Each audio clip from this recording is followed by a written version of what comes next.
You are listening to The Globalist, first broadcast on the 15th of October 2024 on Monocle Radio. The Globalist, in association with UBS.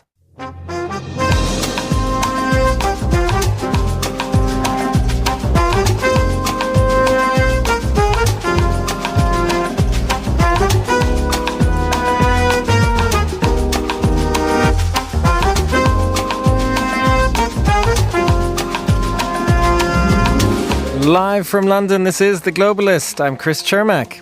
Coming up, something of an Asian special here on Monocle Radio, starting with an exploration of Pakistan, hosting world leaders from the Shanghai Co-operation Organisation that includes Russia, China, India and Iran. From there we look at Taiwan and military exercises by mainland China that were billed as punishment for what they deem a renegade province. We'll have the newspapers, and then I'll be joined by a special guest right here at Midori House.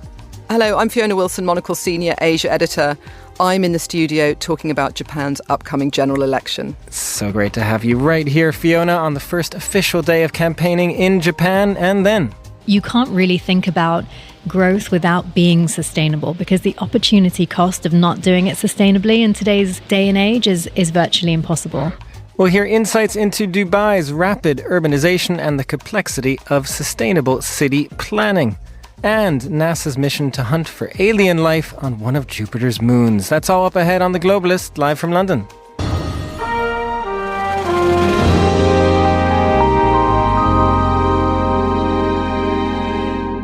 First, a look at what else is happening in the news. Canada has expelled 6 Indian diplomats after accusing the Indian government of targeting Sikh separatists and dissidents in Canada. India responded by expelling 6 Canadian diplomats. North Korea has blown up its section of an inter-Korean road to the north of the military demarcation line between the two countries.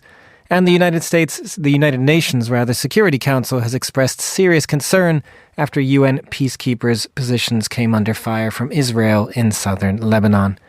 Stay tuned to Monocle Radio throughout the day for more on those stories, but first, it is no secret that Russia and China have hoped to counter Western global influence by rallying regional leaders to their side.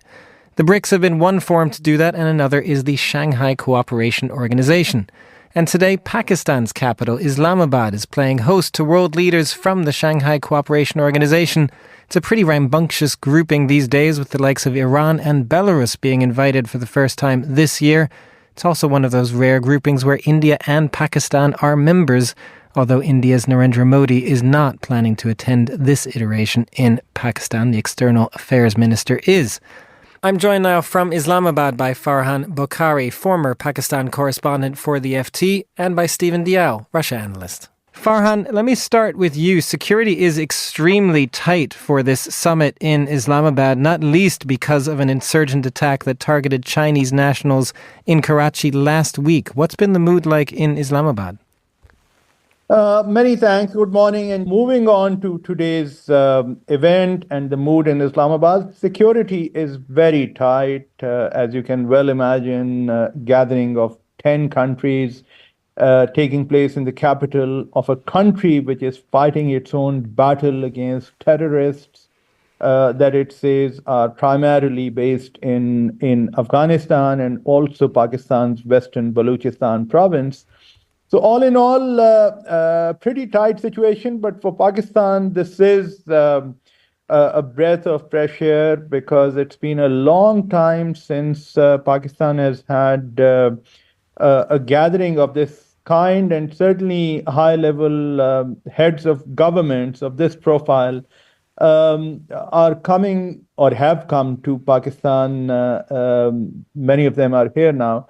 After more than a decade. So among government officials in Pakistan, the mood is upbeat, but there's also apprehension, anxiety over the security situation, which is why security, as I said, is very tight.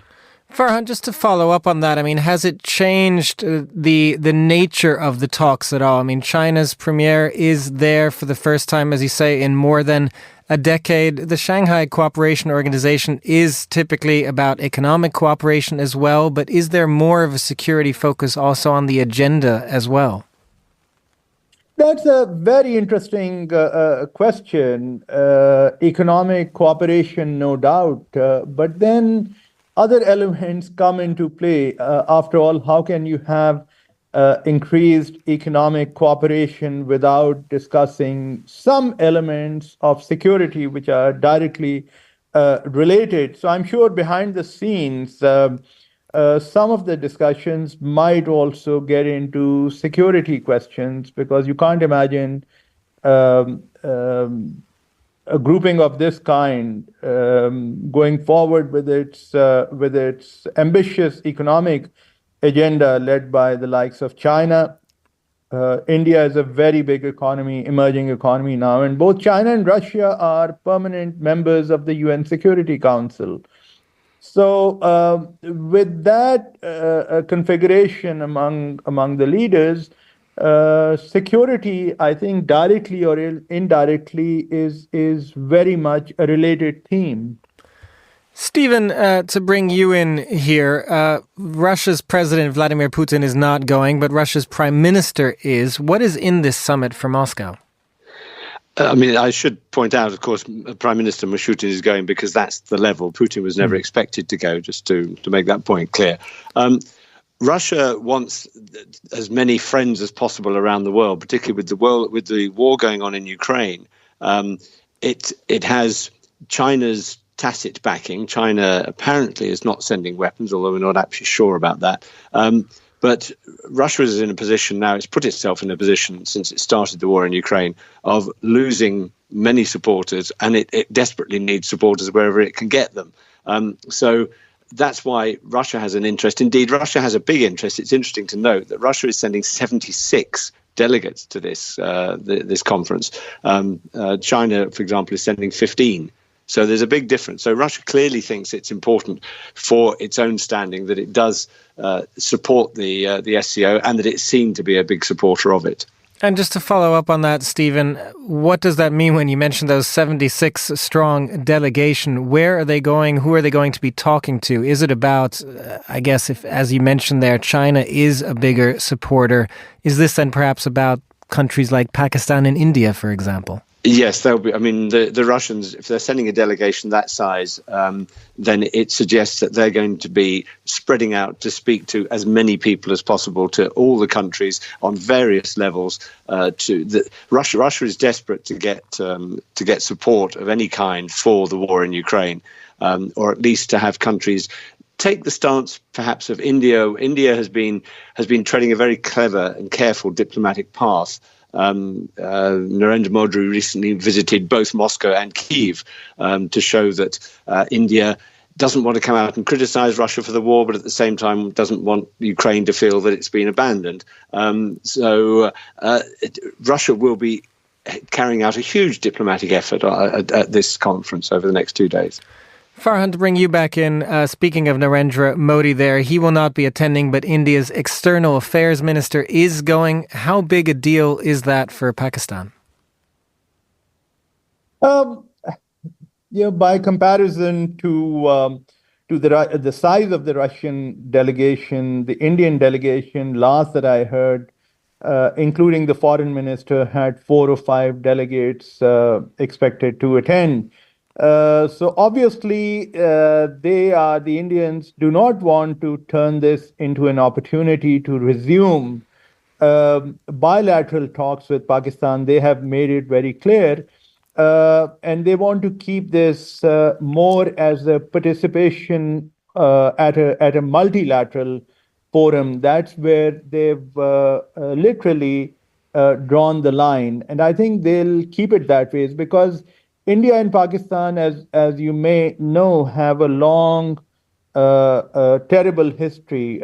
They fought wars. They are the world's only 2 countries known in history to be not only armed with nuclear weapons, but also a shared border, shared geographical and maritime borders. So it's a delicate one. Plus, the Indians have recently suffered setbacks at home and abroad as well. In the news last 24 hours, we've all seen what's happened between Canada and India, the latest diplomatic spat, But also, not too long ago, Narendra Modi's party badly lost the elections in Indian-administered Kashmir, which is the central kind of bone of contention between India and Pakistan, the mountainous state. So all in all, they are, I think, in some ways trying to walk a bit of a tightrope, although it's a large country with a large economy and lots of global interests waiting in the lineup to do business with India. But at this point in time, I think there are also delicate matters involved for the Indians. Farhan, just to follow up quickly on that, as you say, the fact that India is at this summit does not mean that there will be bilateral talks with Pakistan. But nevertheless, the fact that the SCO includes both of these countries, somewhat dragged in, I suppose, if I understand this correctly. China was backed by Pakistan, Russia was backed by India. Does it nevertheless help these two nations that there is a forum like this where they are both participants? Definitely, and that is an aspect of the situation that we must not forget. The more forums where India and Pakistan can appear at the same time, the better, because at least they have the opportunity, the platform, to translate their participation into a productive engagement. But these are platforms, and while they are important, but they are merely platforms. Ultimately, it's for India and Pakistan to decide to return to the table. And if they do that, I think lots of countries around the world would welcome that. Stephen, speaking of platforms, I guess the question for me would be, when it comes to Russia and going to a conference like this with their 76-strong delegation, they're making a show of unity here, the idea that they still have allies, but is that really the case when you look under the hood, as it were? Is it enough to just have countries showing up at a conference like this, or do they really expect support from these countries?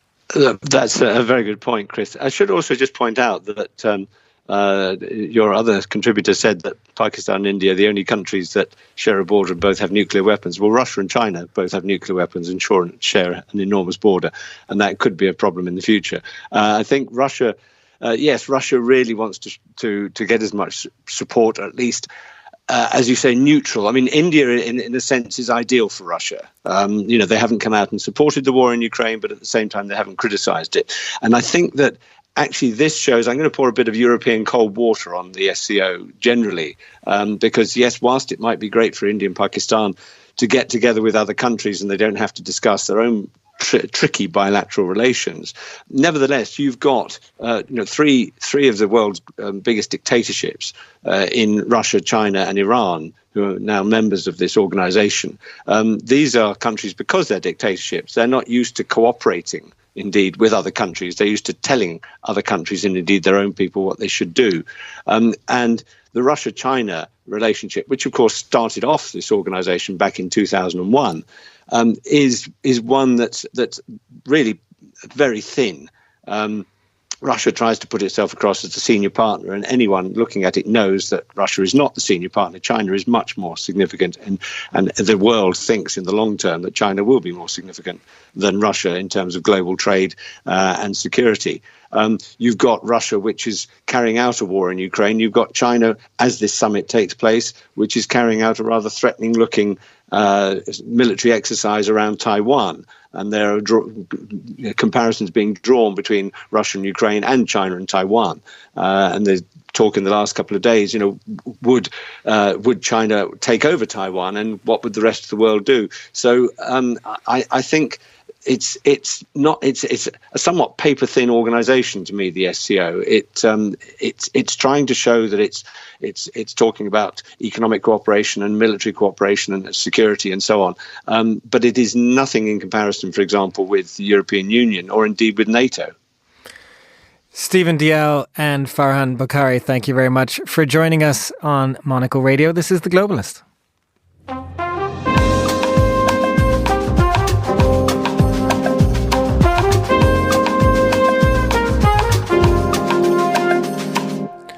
It is coming up on 14:15 in Taipei and 7:15 here in London. And as Stephen Diao was just mentioning there, we're going to head to Taiwan next because on Monday, China launched a series of military exercises with more than 150 aircraft and over 20 ships that was billed as an explicit message to Taiwan and its new president. China's Taiwan Affairs Office called it punishment for President Lai's nonsense, quoting them there, about independence. A Chinese military spokesperson called it a major warning. President Lai has been meeting with his national security advisors to discuss exactly how to respond. Well, I'm joined by Taipei journalist William Yang now for more on this. William, good to have you on the show. These drills ended Monday night. I wonder if you could lay them out for us. Was there anything different about these iterations? It's obviously not the first time China has held military drills. Right. This is, in fact, the probably fifth time since August 2022 that they've held this type of blockade-style military exercise all around Taiwan. The particular difference in this one is it's much shorter than the previous one, so probably it tells us that it's more of sending a political message than actually trying to exercise or simulate any serious operations that they might undertake in the future against Taiwan. However, the involvement for the first time of China's Coast Guard in a around the island patrol yesterday was something new, and we know that the increased activities of Chinese Coast Guards in waters around Taiwan has been a concern since the beginning of the year. So this raises questions of what role might the Chinese Coast Guard play and what kind of strategies they will adopt in a potential invasion against Taiwan. And at the same time, I think as the frequency of this blockade-style military exercise increases since 2022, what's become clear is that rather than going for a full invasion, which the difficulty is much higher, the Chinese is really probably aiming at strengthening and elevating their capabilities of using different forces within its military to impose a total blockade around Taiwan, which means that completely cutting off Taiwan from the rest of the world. Well, and I also understand that the number of aircraft involved, over 150, was a bit of a record for China. I mean, what prompted China to send this kind of message? Also the rhetoric about this, talking about this being sort of a direct message to Taiwan's president. So I think we need to remember that the number of aircraft does not necessarily mean that China is looking at using the aircraft to really conduct any actual bombarding of the Taiwan main island, because there are a lot of debates of whether China in fact wants to maintain as much of the infrastructure that's already in place in Taiwan as possible if it ever takes over Taiwan. At the same time, I think the message is very clear that they disapprove, and the suspicion that they have about the new President Lai Ching-te is much, much higher than any of the previous presidents that Taiwan has, because of his past track record of being more vocal and firm about Taiwan's sovereignty than any of the presidents before him. And the kind of language that he sent and showed in his inauguration already triggered a lot of concerns within Beijing. And so they believe that they need to show force whenever he has a major speech being delivered. And this is why we are seeing the scale and also the type of military exercise that we saw yesterday. And when you speak about Taiwan's President Lai there, I mean, what is your sense then, as you talked about his background there? I mean, is there really a sense in Taiwan itself right now that there is something different about how the president is talking about this and what he might do when it comes to Taiwan's independence? Or is this also more about China kind of just finally wanting to gain control or reassert control of what it sees as its territory? There is definitely a difference in terms of his style of the speech and his preference for being more vocal and firm and about, his emphasis on Taiwan being a separate country than China. The type of language that he uses often is more direct and more blunt than his predecessor Tsai Ing-wen. And so that's already going to be a red flag for Beijing. And also at the same time, he seems to want to use any opportunity to highlight that difference and the distinction. And so I think going forward, that might continue to be a source of concern for some parts of the Taiwanese population. Now, one other aspect of this, William, I understand that Taiwan's defense ministry, talking about these exercises today, said this was not just a problem for Taiwan, it is a problem for the region. Do you expect that kind of message to be heeded by the region? Yeah, we already see Japan, also South Korea and other regional countries, even the US and the UK, all issued and expressed their concerns. And as China expanded and increased the frequency and the range of its the scope of its exercise around the waters of Taiwan, I think regional countries are going to start becoming more concerned about what is the implication for them and how can they, in fact, counter that Chinese expansion. And finally, William, you did talk about, or you did mention the U.S. among those there expressing concern. Is there any sense, I guess, in Taiwan that what China is doing here is partly maybe taking advantage of the U.S. elections and the focus that the U.S. has right now on its own domestic issues? Is that an issue in Taiwan? Yes, for sure. That's widely believed to be one of the reasons why the timing, they still decide to go ahead with the military exercise despite the prior warnings and call for restraint from Washington and Taipei before they actually launched it. Because apart from the domestic situation, we know that the U.S. is also distracted by North Korea, which as of today just apparently have cut off and destroy the railway connections between South Korea and North Korea. And there has been an increase of volatility from Pyongyang towards Seoul. And so that's definitely going to also distract the U.S. from focusing on the Taiwan Strait and the surrounding areas. And China definitely sees an opening. And just quickly to follow up on that, is there a sense that lack of focus would change after the elections? How is Taiwan looking at who might win in the U.S. and what that means for them?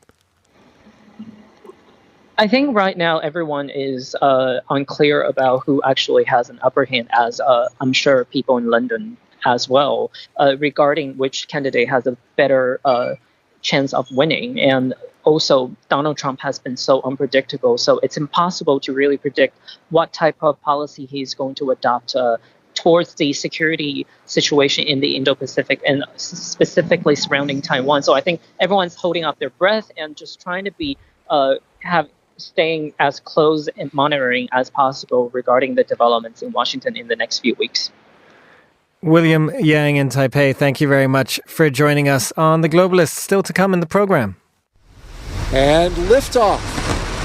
Liftoff of Falcon Heavy with Europa Clipper, unveiling the mysteries of an enormous ocean lurking beneath the icy crust of Jupiter's moon, Europa. Why NASA's latest space mission will help scientists better understand how life developed on Earth and beyond. This is The Globalist. UBS is a global financial services firm with over 150 years of heritage. Built on the unique dedication of our people, we bring fresh thinking and perspective to our work. We know that it takes a marriage of intelligence and heart to create lasting value for our clients. It's about having the right ideas, of course, but also about having one of the most accomplished systems and an unrivaled network of global experts. That's why at UBS, we pride ourselves on thinking smarter to make a real difference. Tune in to The Bulletin with UBS every week for the latest insights and opinions from UBS all around the world.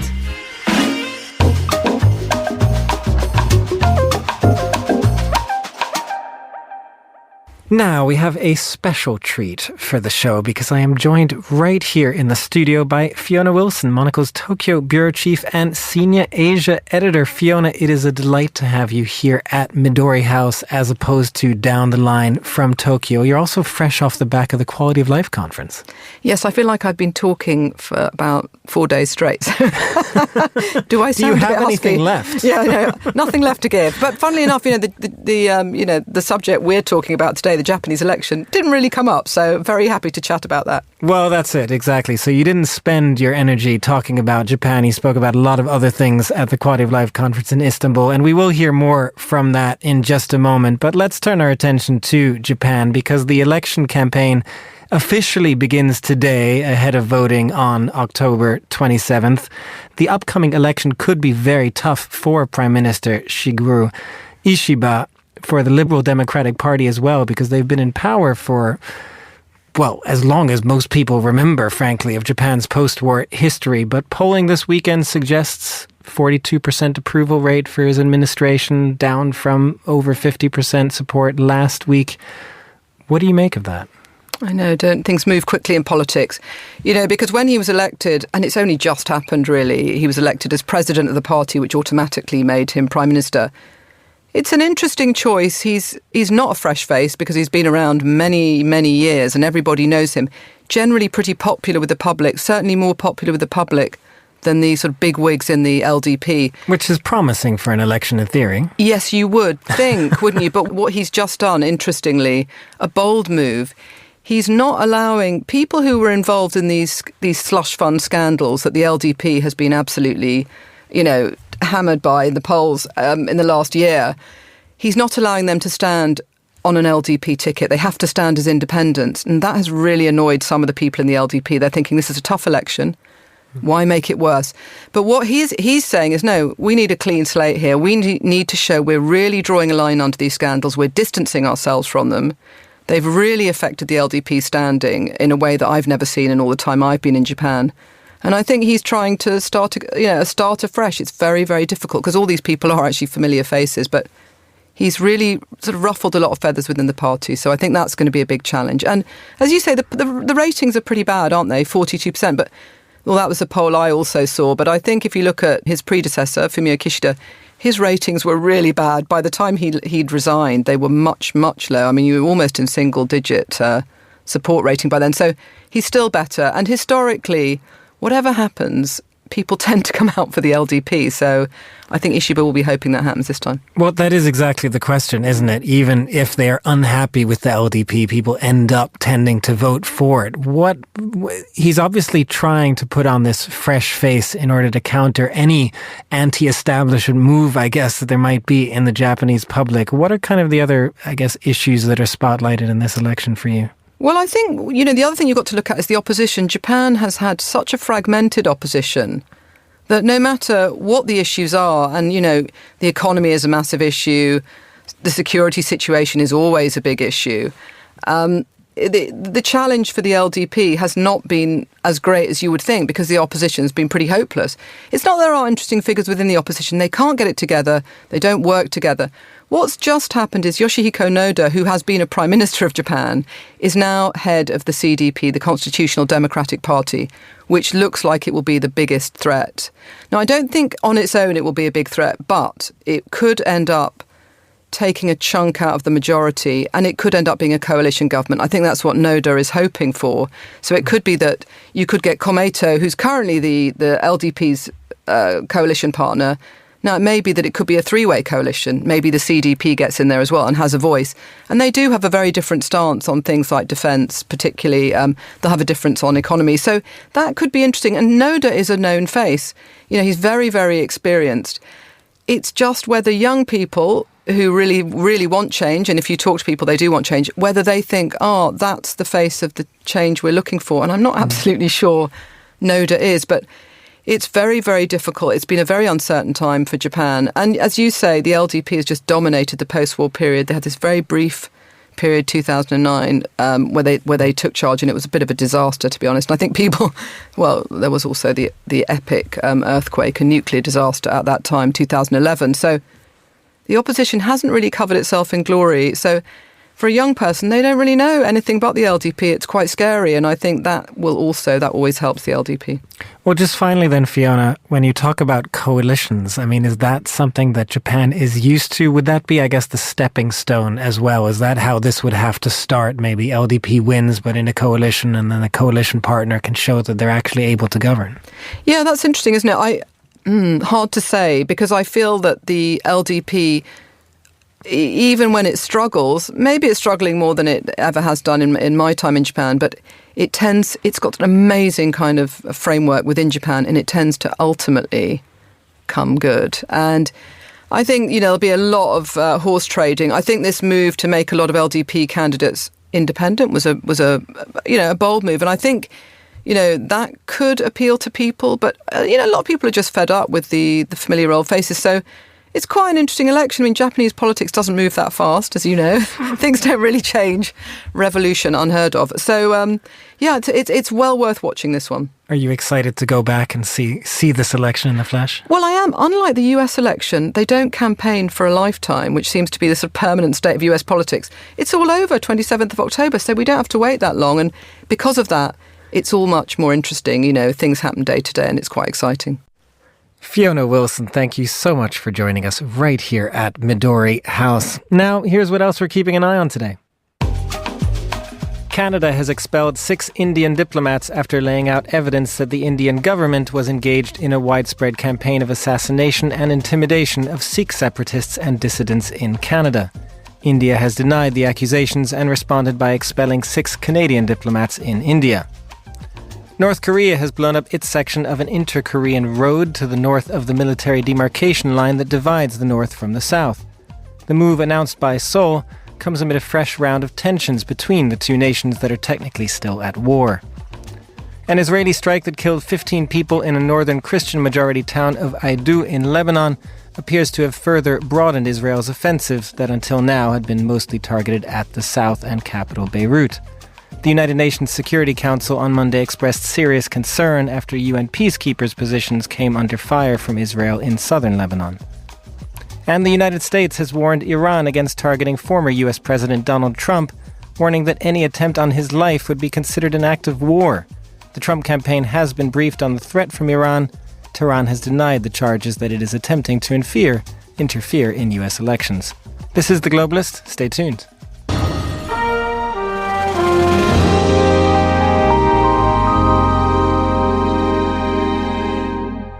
Well, let's continue now with today's newspapers. Joining me from Zurich is Gorana Gergic, senior researcher with the Swiss and Euro-Atlantic Security Team at the ETH Zurich's Center for Security Studies. Gorana, we're going to start with a story that we did just hear about in the headlines. It is one of the bigger news items for today, this spat between India and Canada. Canada has some pretty strong accusations for India, doesn't it? Absolutely. So this comes on a day which was actually a public holiday in Canada yesterday, Canadian Thanksgiving Day. So this is all the more news when on such a day, Canadian government basically announced that it's expelling Indian diplomats over these charges that started already last year when Canadian Prime Minister actually did an unprecedented thing and basically said that Indian diplomats have been in somehow allegedly involved in the killing of the Sikh activists in Canada. And following this announcement, basically, we've seen the relations between the two countries deteriorate quite sharply. And over the past 24 hours, it's been a bit of a sort of a whirlwind of sort of announcements ping-ponging between Ottawa and Delhi because Indian officials actually said that they are withdrawing the diplomats, that they haven't been expelled. But then Canadian government said, no, they are expelling these diplomats. And also then the story is starting to grow bigger as we find out more that actually these investigations that Canadian police has been involved in have been also coordinated with other governments, Western governments, whether it's the United States or the United Kingdom, that also have confirmed that there have been investigations on their soil over the involvement of Indian officials into basically what have been threats, coercion, and in some cases, indeed, as in a Canadian case, a homicide of the Sikh activist. Gorana, the fact that, as you mentioned at the end there, that this is not just about Canada, that is pretty significant, isn't it? Just the fact that, India has been walking this very fine line, and then Western governments have been walking a very fine line with India over the last few years. We were just talking earlier on the show about India's participation at the Shanghai Co-operation Organisation, its support for Russia as well as Ukraine. What does this whole diplomatic spat and these accusations from Canada, what do you think that means for the way that India is perceived around the world?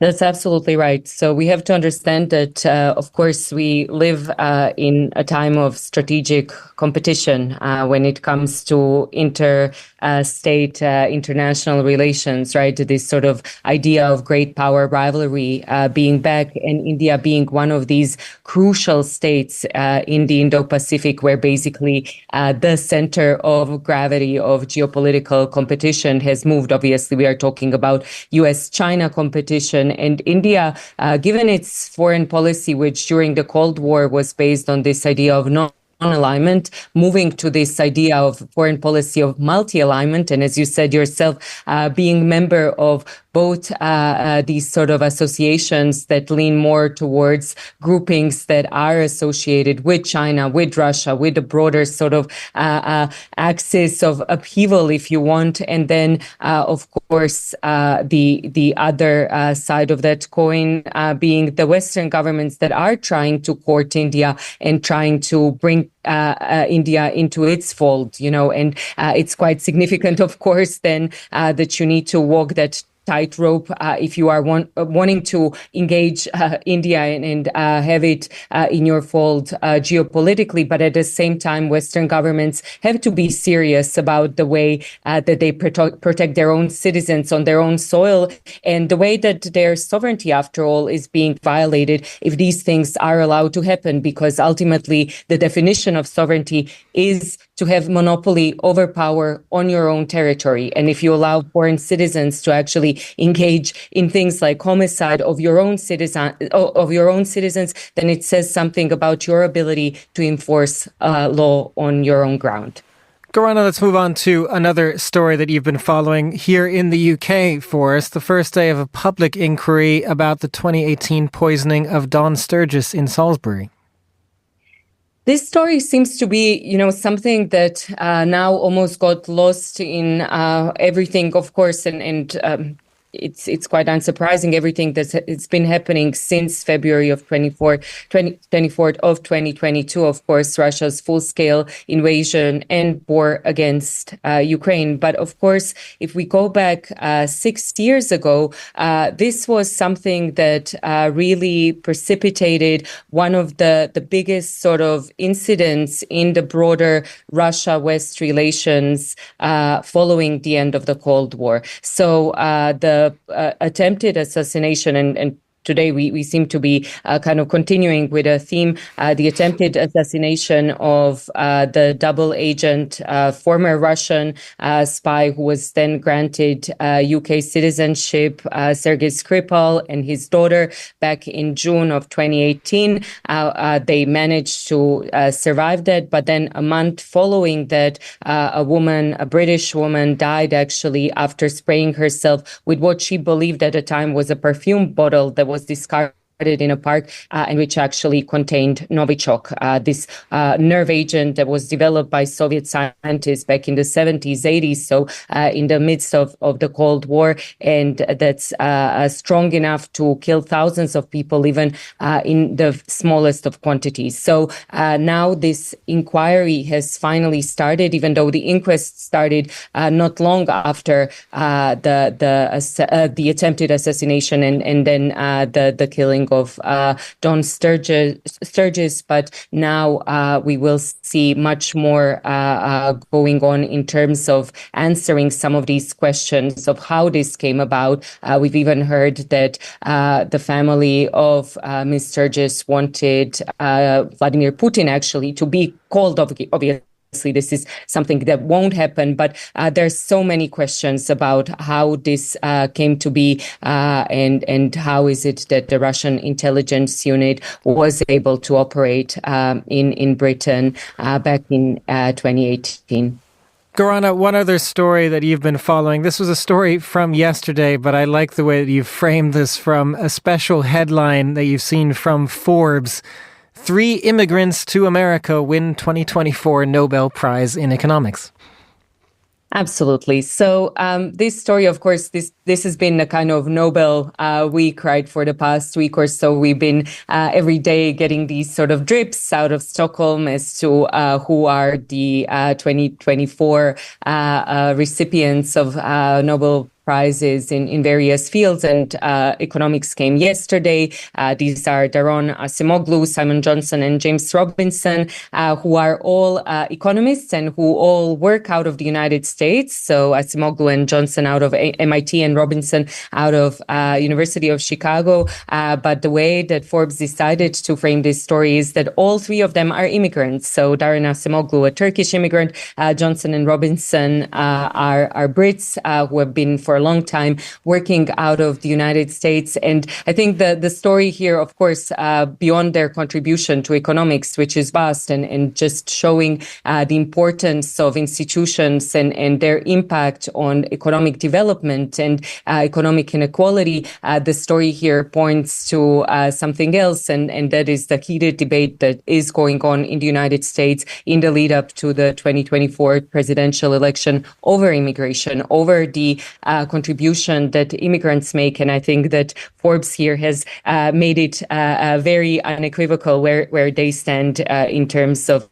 seeing the value actually of these immigrants to American academia, but the body politic more broadly. Yeah, and also the research of these 3 people about the role that institutions can play in a democracy and economy as well. Gorana Gergic, thank you very much for joining us from Zurich. This is The Globalist.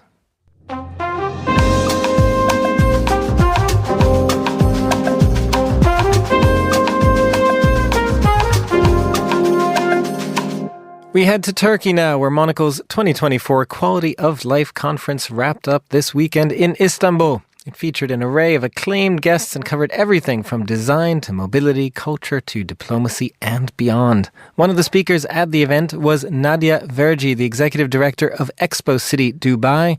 With more than 20 years of experience at the highest levels of government, Nadia's work has been crucial to developing one of the UAE's first car-free cities, which has become a global hub for sustainable growth. Monocle's Hassan Anderson caught up with Nadia following her session and began by asking her about the opportunity to discuss the future of urbanism at the conference. So it's been an incredible journey for the last few years, talking about Dubai in the UAE and Expo City Dubai in particular as a center of gravity for new cities and how to think about sustainable cities and placemaking in the context of the Middle East as we get hotter, because we're getting hotter at twice the speed of the rest of the world. And as we urbanize, because that part of the world is urbanizing really fast, what does that mean for communities and people and how we live and where we live? And so today was really all about swapping notes on what that means for us and the ways in which we're thinking about making places green and culturally really viable and exciting places to live. So the concept of sustainable growth, in a certain sense, there's almost an oxymoron going on, because sometimes growth can mean you use more resources. So to make it sustainable is a real challenge. For you, what's the first sorts of things that you focus on when you have that idea in mind? You can't really think about growth without being sustainable, because the opportunity cost of not doing it sustainably in today's day and age is virtually impossible. We're talking about really, really big built places, built environment, buildings, and how they're physically built and how they operate and how people use them. And these are big budgets and they're big, commitments that we make as governments and as places.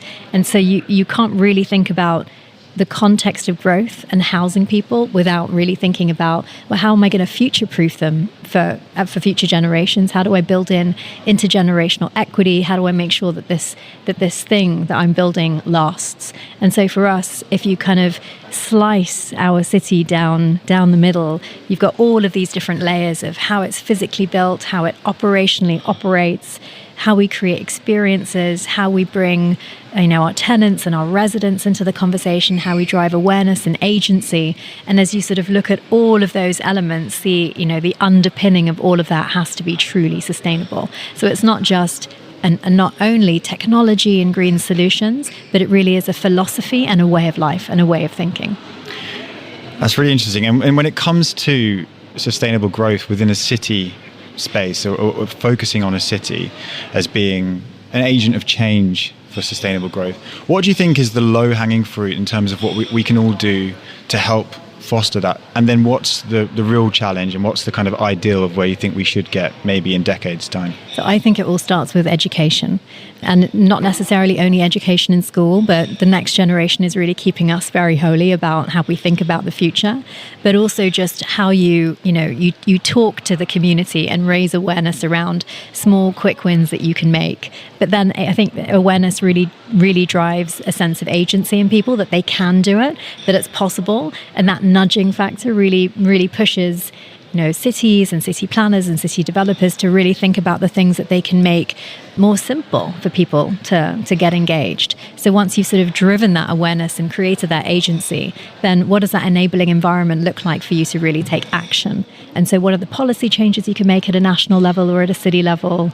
What are the sort of the organizing principles about how you run the space that you're in? So all of these things for us matter.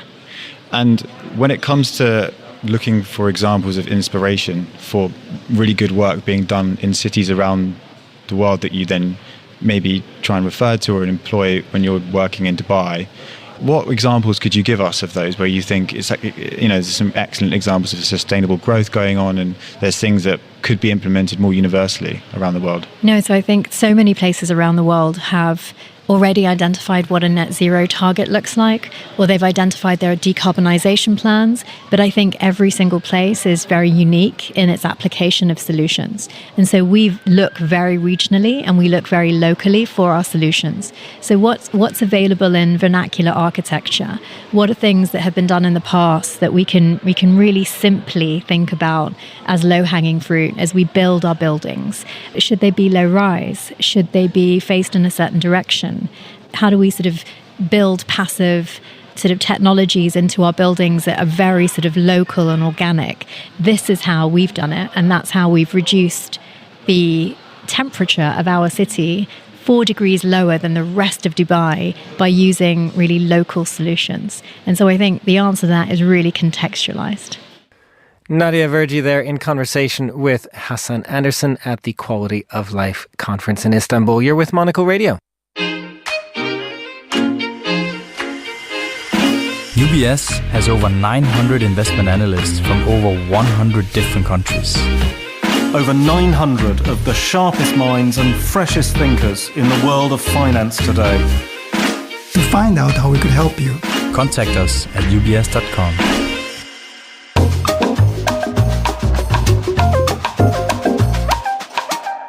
You are back with The Globalist. It's time to talk transport news now, and for that I am joined from Stockholm by Gabriel Lee, Monocle's transport correspondent. Gabe, you've been travelling within Sweden to see an electric aircraft.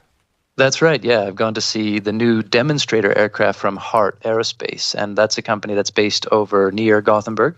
And many may have seen, so there's been a lot of press around this aircraft and its development over the past few years, because they were first developing an electric aircraft, and now it's become a hybrid design as they've sort of iterated and fine-tuned and figured out what will work in the market. But what's special now is that for the first time we have an actual demonstrator aircraft, which they call the X1, which is quite like the final product, but not exactly like it, where they're going to actually take this thing into the air, hopefully second quarter next year. So it's a real physical airplane. You can see it actually coming together, and that's really, really interesting moment for that program. And put this into some context for us. Where are they in their development compared to others? What's the competition like here? Well, you have a lot of competition in the sort of realm of quite a bit smaller aircraft, right? So you have electric aircraft that are flying now that seat maybe 9 people, that kind of thing. And this thing is a larger aircraft. It's kind of it's a turboprop that can seat more people for sort of regional flights. It's a short range, obviously, because you're working with electricity, and getting that into the air using batteries is energy intensive. So to start off with, it's made for flights of around 200 kilometers. But the idea is that now they're going to have a hybrid solution where you actually have traditional engines to sort of support the electric side. So while this demonstrator is going to fly with electric only, you'll have that as an option for longer range and for sort of safety margins and things like that. And this is really the only thing that's out there right now of this sort of size and at this stage in the development. And is that a sign then, just finally on the future, so to speak? I mean, is this the beginning of then trying to find long-range solutions here, especially when you talk about that kind of hybrid option? Right. I think one thing, the industry has been realizing as development on a number of these projects has been going forward is that, this progress is going to be a bit slower than hoped, maybe. And obviously you'd love to go straight into a purely clean energy solution with just batteries and be able to fly that 1,000 kilometers. But this sort of process actually, it's going to take quite a while, and it makes sense in a way to sort of get halfway there, much like we saw with the automobile, right? Initially you sort of bring in the electricity, bring in the batteries, but you have traditional systems to support it while infrastructure catches up, while certification catches up, all these kind of things, and while batteries get better and other technologies for green fuel come online and become more viable. Well, a couple of other things we wanted to talk about from the airline space. There are a few airlines that are expanding, starting with Etihad.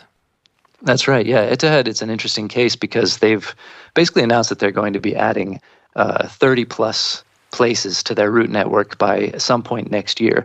And this is interesting in the context of, Etihad at some point was growing very fast. Several years ago, they took ownership stakes in a number of little airlines. That didn't work out very well. They lost a lot of money. The leadership changed. The direction really changed. And they became a smaller boutique airline, not trying to compete with the neighbors like Emirates or Qatar Airways. But now they're seeing that there's so much demand. They have this beautiful new airport in Abu Dhabi that they just opened, and they want to take advantage of it, basically. So they're adding whatever airplanes they can. Especially they're adding the smaller Airbus A321LR soon. And that aircraft lets them serve cities that they might not have been able to fill a wide body to. But so they're looking to add all kinds of, they say, secondary cities, Asia and Europe, and even looking to Africa. We'll have to wait to see where those places are. They've announced a few to start, but interesting times for them. Well, and speaking of trying to find aircraft in order to launch those new routes, you also have news from Air India. They've ordered even more jets. That's right, yeah. And if anyone's having trouble ordering aircraft or getting delivery slots, they can probably blame the Indian Airlines, because between Air India and Indigo, which is a low-cost airline in India with huge expansion plans, they have thousands of aircraft on the order books. And there's nothing quite like it at the moment in the world in terms of the ambitions for expansion and for sort of, in the case of Air India, is to sort of really just reinvent the whole airline, to create a world-class airline once again after it really fell down in terms of its perception for, quality and reliability. And they've just added more aircraft. It's actually technically unconfirmed, but multiple sources have said this is actually an Air India order for more aircraft after they ordered hundreds last year from both Boeing and Airbus. And this latest one is an Airbus order as well. Gabe, did you say thousands there in total? I mean, that's almost impossible to imagine. It's insane, yeah. Especially Indigo has one of the largest order books in the world, and it's just the expansion plans, the ambitions there are really off the charts. I mean, it starts to make sense if you think about how relatively underserved India has been, both domestically and to and from, in terms of the population and the sort of, the growing sort of middle class there and all that, all the purchasing power that's coming online there. It's really a huge, huge market to watch. Yeah, pretty incredible expansion. Gabriel Lee, thank you very much for joining us. You're listening to The Globalist on Monocle Radio.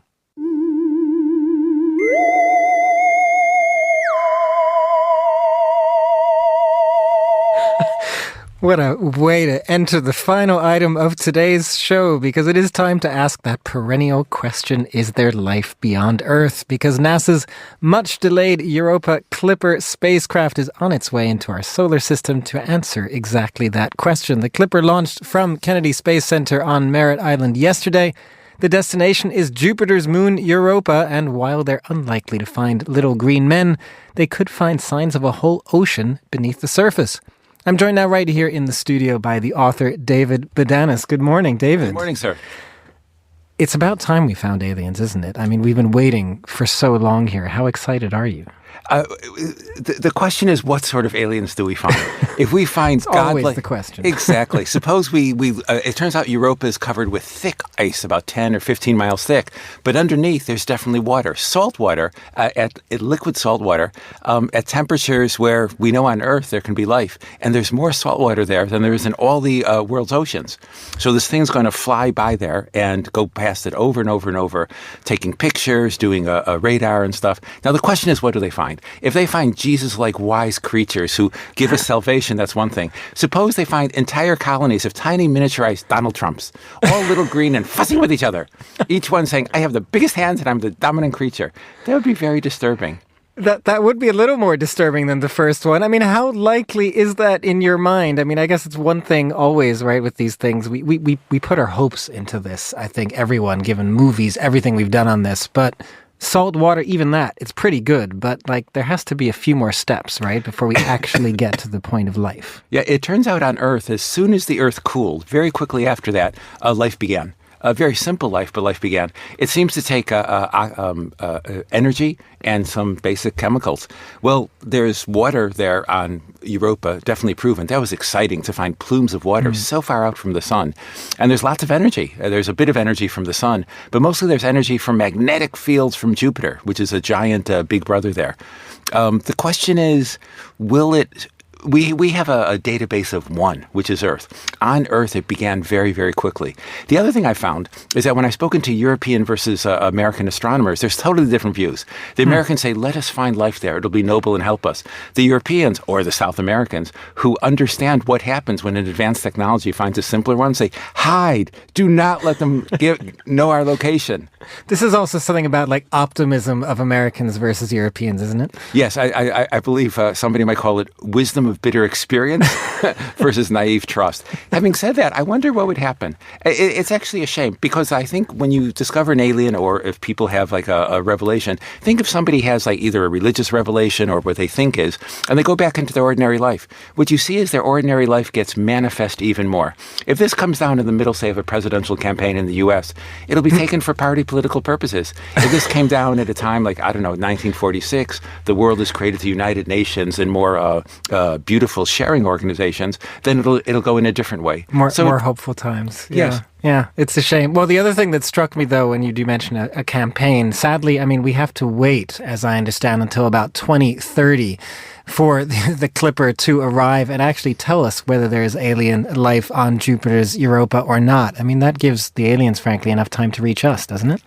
Yes. The ones in the ocean, most likely, if there is anything, it'll be small. On the other hand, we have no idea. If our atmosphere was entirely covered, people wouldn't know what was happening here on Earth.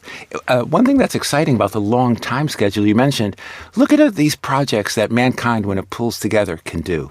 We can spend years setting up this project. We can trust, by the way, it's going to shoot out towards Mars and then fall back towards Earth and picking up speed like a billiard ball, whipping around a corner every time, getting faster and faster. It's actually going to come back towards Earth in a few years, but really fast. You don't want to be in the way, and then whip out towards Jupiter. And we can plan that, and we can aim that, and we have enough people who are stable about it. For me, that's really quite beautiful. It is pretty incredible. Does it also give you, I guess, a renewed faith in the idea of space? It's something we haven't always been as excited about in recent years. It's a problem. Most of the space race, sadly, was something the aerospace companies want. They talk about science being done on the International Space Station. Ask any scientist anywhere. There's really no significant science done there. So much of that is just a waste of money for aerospace companies. The ideal is magnificent. I would love it if that ideal could be turned not only on Earth, but if we could use that ideal in practical ways. Think of the people in the British government who will do wonderful, noble things about helping developing countries, but don't feel so good about lower-income neighbors. David Badanas, thank you very much for joining us here on The Globalist. That was a lot of fun. That's all the time that we have for today's program. Thanks to our producers, Hassan Anderson, Tom Webb, and Laura Kramer, our researcher, Sana Jumani, and our studio manager, Steph Chungu. After the headlines, there is more music on the way. The briefing is live at midday in London, a third installment of our US election special. The Globalist returns at the same time tomorrow. I'm Chris Chermak. Thank you for tuning in.